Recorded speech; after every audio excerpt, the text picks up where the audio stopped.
Good evening, ladies and gentlemen. Good evening, ladies and gentlemen.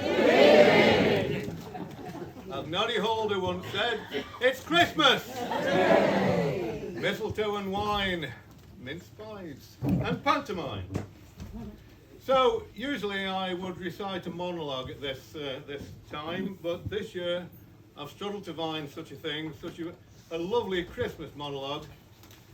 So I've taken a leaf from the late, great Ronnie Barker catalogue, together with Stanley Unwin and a smattering of the Reverend William Spooner, and decided to stick with a traditional story. So I'm going to do Cinderella and her fairy godmother. Anybody heard it before? Yes. So, there's a bit of a problem. I do suffer with dyslexia, so you have to bear with me as we meander through this beautiful tale. So, ladies and gentlemen, without further ado, I give you Rindercella and her hairy godmother. Once upon a time, in a landy far a well, there lived a beautiful girl. Her name was Rindercella. Now, Rindercella lived with her muggly udder and her two sad blisters. And they were horrible to Rindercella. They made her do all the housework, scrubbing floors, emptying pospits and shoveling shot. And at the end of the day, Rindercella was absolutely frackered. Now also in this landy far well there lived a Gransom Quince. Now this Gransom Quince was a bit of a saddo, because he had no lubby-dubby to lub him. So he decided to hold a dancey brawl, and he invited all the people from miles around, especially the filthy sitch-rods. Now when Rindercella's muggly udder and her two sad blisters heard about the dancey brawl, they went out and bought themselves new fancy frocks and socks to wear to the dancey brawl. But Rindercella, she couldn't go because all she had was ritty old shags.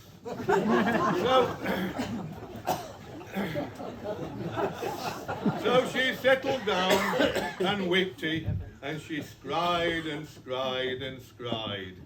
Oh.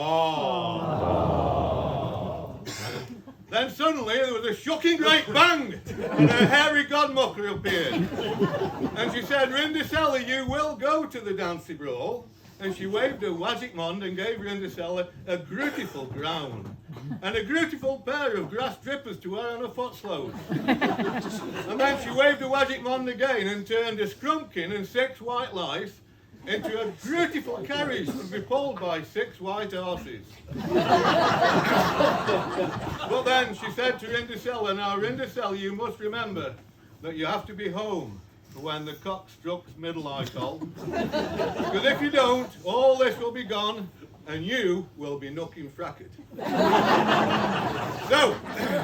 Rindercella went to the dancey roll, and to cut a long, snory fart, she danced through the Gransom Quince all the night all, and they fell in lubby.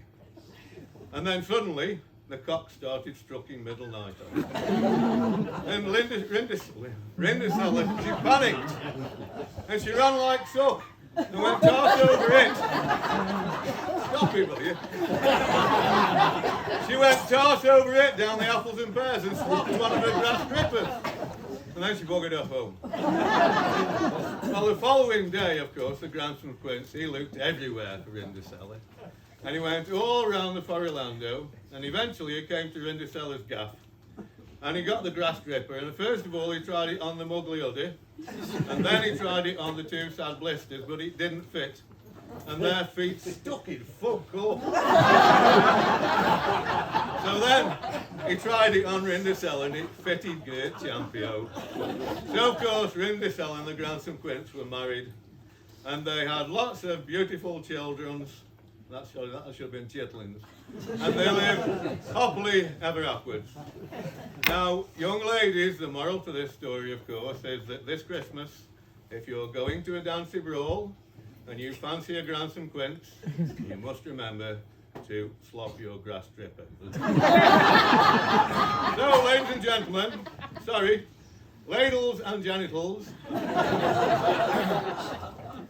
ladies and gentlemen, thank you very much. Godly Naito and Murray Climwell.